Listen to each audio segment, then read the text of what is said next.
they joke that I have more degrees than a thermometer at this point. I don't know if I put them to good use. But very grateful to be here, and thank you to all of you for coming from near and far and for joining us today. This has been a phenomenal experience, and I hope all of you are really enjoying. For all the folks in the audience, the question could be, what's next in Next Gen? It's really a panel where we are trying to attempt the impossible, which is trying to predict the future. Our panelists, I'd like to think, are shaping what's next, whether through groundbreaking innovation, through leadership, or just surviving never-ending Zoom calls. We'll tackle all questions, big and small. What's changing, who's leading, and will AI take our jobs or just do our emails for us? Let's find out. So, without further ado, let me get to my first question, which is, what's the next breakthrough or game-changing trend in your field that we should all be really paying attention to? And Lipika, if you could start us off, that'd be great. Sure. Thank you, Namit. So my field, I'm an investment banker, moved into it from policy. But what next gen means for me in finance, I would say it has to come at the combination of using AI for financial services. And I would think of it coming into picture in 3 ways. 1, how can we reduce costs? 2, how can we increase and improve revenue opportunities? And 3rd, how can we improve the financial inclusion using alternative data? So for the first point, for reducing costs, I think AI is very important, has an important role to play to automate the mundane tasks and thus leaving the human intelligence for more strategic decisions and roles. For revenue optimization, I think we need to use AI increasingly more to find out patterns that can help increase services for the clients, as well as provide new offerings and permutation and combinations that are not possible to figure out by just human eyes. So I think it takes leaps in terms of the offerings. And lastly, for financial inclusion, I feel given the variety of income levels, we have been using alternative data sources like rentals, credit scores, et cetera. And I think we need to keep using AI-based models to offer more credit lines, payment options, and embedded finance optionality to different income groups. So I would say these are the ways in how I see next gen in finance using AI for a lot of optimization, automation, and extended client services for financial inclusion. Well, thank you for that, Lipika. Clearly shows the number of hours you spend in your bank office. I can switch gears a little bit and move to Arielle. I know, Arielle, you run like an alternative asset management fund, in a way, where I also work. But would really love to hear your thoughts on that. Yeah, I am happy to chime in. Thanks so much for the introduction. So the Asclepian Group is an alternative growth investment vehicle that sits within the entrepreneurship within acquisition space, or through acquisition space. And I think what has been particularly novel in finance, it was just spoken to a little bit, is kind of the increase in financial literacy that has occurred in the last 5 to 10 years. And I think in large part that's actually credit to social media. I should pause here and probably encourage all of you to not take social media advice as your primary source of wealth management.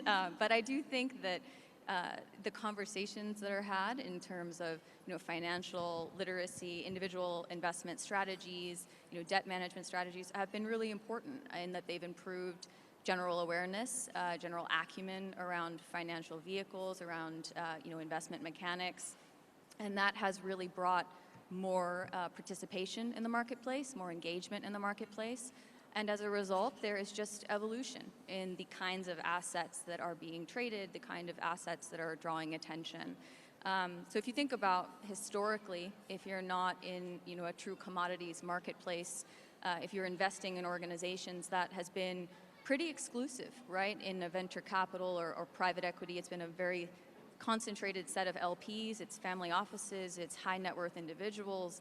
It's been a pretty exclusive group, but as you start to see this improvement in literacy, this improvement in engagement, this increase in digital access, you're seeing more fractional participation. You're seeing just general variation in these asset vehicles, and that's actually where Asclepian sits, is somewhere in between venture capital and private equity, in that we invest and operate alongside operators, but we are, in very many ways, very similar to a search fund, which is a type of investment vehicle that I know we'll talk about in greater detail and depth tomorrow. But I think that all of this to say, the improvements in literacy, the increase in technology, the innovations, the gamification of some of this trading, whether you agree with it or not, it has really been pretty impactful in the field and will likely continue to be so. Well, I think that's very helpful, Arielle. And as we think about financial literacy, it's a good way to kind of string into Chandler, right, who can talk about education. And I know you served in the U.S. Marines, and would love to really hear your perspectives there of what's next. Yeah, absolutely. So I think there's a big conversation we could have about the future of warfare and the way that's changing thanks to AI and a lot of new applications of emerging technologies. But what I'd really like to talk about is how, everyone knows the Marine Corps is a world-class warfighting organization, but it's also a world-class human development organization. And I think I've been really blessed to follow my time on active duty service with my Fulbright Scholarship and Studies here in New Delhi, India, where I've been living for the past 3 months. And as we think about education and building leaders over the next several decades with applications of AI, I think that there are so many ways that the field of education is going to change, but some things that won't change are the problems that AI cannot solve. And for me, there's really no substitute for on-the-ground lived experiences and relationships that you have through educational exchange and cross-cultural training that comes from programs like Fulbright and other programs that allow people from different cultures to actually live and work on the ground in a new familiar place. So, as we think about building leaders for the next generation, I think that on top of the conversation about all the new applications of AI, I think we also need to have one about the things AI cannot do. And lived experience is certainly on top of those lists. And I think the best takeaway I would give to the group is that, AI might be able to give me the comprehensive history of the Taj Mahal and tell me everything about it, but it can't, produce that feeling of seeing the sunrise and seeing it for the first time. And there's just no substitute for that. So as we move forward, I think any opportunities that governments and leaders can facilitate for young people to conduct cross-cultural educational exchange, I think is an absolute must. Well, thanks, Chandler. Great perspective, and a fun fact about him is he's studying Hindi here in Delhi as a Fulbright scholar, so welcome to India, really, and hope you find a piece of home here. Aron, do you want to kick us off on what's next in global affairs, given your background? Thanks, Namit. So when we ask the question of what's next in global affairs or international relations, I would challenge everyone here to take a step back. And let's evaluate the international system in ways that you might not have thought about before. Let me highlight 3 ways that I challenge you to think about the new international global order. Right? So the first one is evaluating the international system in terms of tipping points. We as humans are hardwired to think of history, progress, social development in linear terms. The rise of an empire and the slow, gradual decline of an empire leading to its fall. Same can be said about a system, a culture, a society, etc. But that's not really how human institutional organizations work. In fact, the fall of a system tends to happen after a tipping point is reached. And that tipping point might be reached at a time when the participants of the system don't realize it. Right? The fall of the Soviet Union, and the fact that it happened so rapidly, was not predicted by most international analysts. Right? The Bronze Age collapse at the end of the Bronze Age happened in a matter of 30 years, where thousands of years of civilizational development in the Eastern Mediterranean collapsed. Right? So once society reaches a tipping point, systems can collapse rapidly. And I want you to think of the global systems and the institutions we're enmeshed in. NATO, the United Nations, international law, and so forth, as these complex systems that, unbeknownst to us, can easily reach a tipping point and collapse much more easily than we thought. That's my first challenge to you. The second challenge in thinking about the global order is thinking about how the global balance sheet is composed.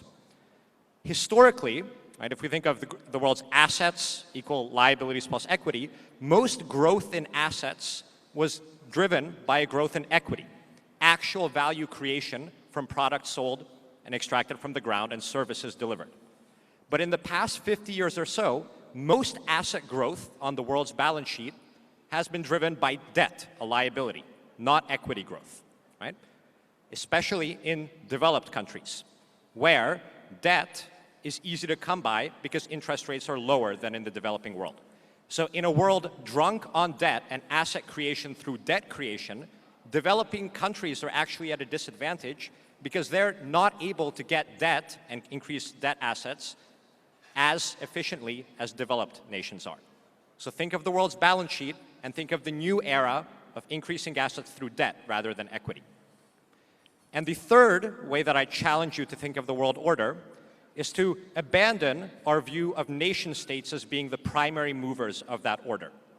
Actually, if we look at history, nation states being the primary actors of international relations is an aberration. Even in the history of, say, this country and its relations with the rest of the world, as recently as 200 years ago, the East India Company, a private corporation, had more effect on India's relations with the world than any state actor did.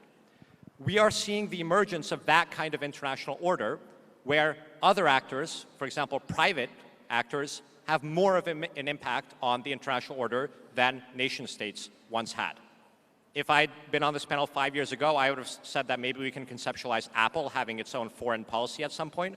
Now I would rather say we can think of Tesla as having its own foreign policy. No, it's not that far of a stretch. So when you think of the global order, Aron, in the interest take a of step time, back. I'm probably going to cut you off, but really popcorn it over to Sumati and really talk about what's next in nonprofit. And if you can kind of kick us off there, Sumati, it would be wonderful. Yeah, thanks, Namit. Going to take a little bit of shift from policy and business to think about the third pillar of society. It's often said that social change is brought together by three pillars. You know, you think of government, you think of community leaders who are driving the change on the field, and the third one is philanthropy. So private capital for social good. What's next? I think what's next is on two fronts. One is that we're sitting at a cusp of a great wealth transfer. Its moving generations is expected to be around $84 trillion. Moving from the last generation to this one, which means one, a move to younger people, and two, an interesting move to more women. As women move up the economic mobility ladder, we have more women in businesses, we have more millionaires, and hopefully billionaires. That also means there'll be more women in philanthropy. That's interesting because there are a lot of studies which say women give differently. They give with a little bit more of a heart than we've seen traditional philanthropy operate with. It's trust-based, they center community. It's not about giving community leaders a seat on the table, it's about building a table with them. So there's a lot of co-creation happening in this space. We're also seeing a very strong focus on equity. So as foreign policies change and government agendas move, there is still a very strong focus on equity when it comes to young women who want to give to issues that matter to them, to women who look like them and have lived experiences like them. So I think the big change, in my opinion, in this space is really the seeding power, where money does not equal power, and you really value experiences, the work that people are doing, and center people who are in the forefront of this work. Very well summed up. Thank you, Sumati. And last but not the least, definitely, Manthan, if you want to kick us off on what's next in climate change, which is one of the hot topics currently, just share your perspectives as an investor there. And I know you do a lot of advocacy work too, so over to you. Thank you, Namit. It's wonderful to be here. Thank you so much for the invitation. Today, I want to talk to you about changing the vision and the language of climate change. But before that, let me tell you my story. I grew up in a small town, and I saw my father weld steel and metal together to make fabrication equipment. And growing up in constraints, I saw like one has to work really, really hard to break free from that. Over the next 10 years, from age 6 to age 16, I'd like to become a national champion and write a book. And in that experience, I realized to achieve anything meaningful, one needs a plan, but not enough time. And I think the same applies to climate change. I admire leaders who pursue moonshots, Mr. Kartikeya Sharma, Professor Brian Cox, Professor Brian Greene, Mr. Awais Ahmed, who have challenged the status quo and done something amazing with business, enterprise, technology, so on and so forth. But at every meaningful global conference like this one at NXT, we often hear global leaders talk about pledges and commitments for net zero and so on and so forth. But right now, I'd like to share how we are at the midpoint in the climate transition. We are 27 years after 1997 of Kyoto Protocol and 27 years to the 2050 global decarbonization goals. Yet, most of our heavy industries, steel, cement, aluminum, so on and so forth, still rely on fossil fuels. And in fact, the dependence on fossil fuels has increased to 87%. So in this entire conundrum, I realized that we are missing something very important.